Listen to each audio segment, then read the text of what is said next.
Sa kabila ng kahirapan, si EPU hindi pa rin nawawalan ng pag-asa na muling makabalik sa eskwela. Anong gusto mo maging? Electrician po, para po makatulong po ako sa kapwa ng tao. Kasi po marunong naman po ako mag-ayos po ng mga electric fan po. Hindi po, una kasi nun, testingan ko lang muna po kung mag-ano po, kung magana yung ano namin.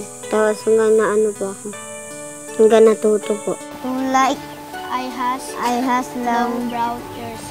At para mas matuto, tinuturuan din siya ng nakababatang kapatid na si Realin ng ilang aralin.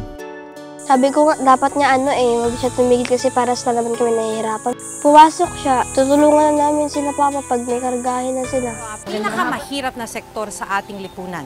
Karapatan na mabigyan ng dekalidad na edukasyon, malayo sa anumang mabigat na hanap buhay.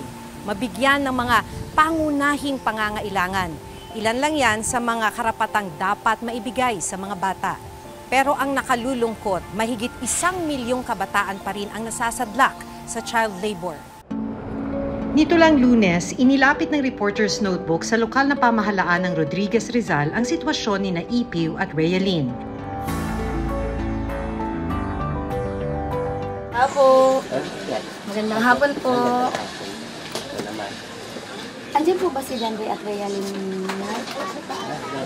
Isang kawani mula sa Municipal Social Welfare and Development Office o MSWDO ang bumisita sa kanila para personal na makausap ang pamilya.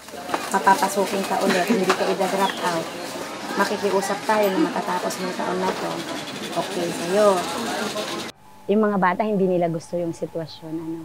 Kaya lang kailangan nilang magtrabaho para makatugon dun sa unang-una yung basic na lang na pangangailangan. Sige, ganito po. I-check natin kung ito ay ma-waive na po natin. Sige po. Dahil dun sa kalagayan ng tatay, syempre sila na yung dumudugtong. Pero dahil ito ay mga bata pa, musmus pa lang, hindi dapat. Makikita dapat ng estado din. Paano natin sila matulungan at maagapayan yung mga batang ito. Merong risk sa health and nutrition ng mga bata kasi lalo na kung sila ay nasa murang edad, tapos yung kanilang ginagawang trabaho ay hindi appropriate. So sa kanilang pangangatawan, risk din syempre na hindi nila matapos yung kanilang pag-aaral, no? Mag-drop out sila sa school.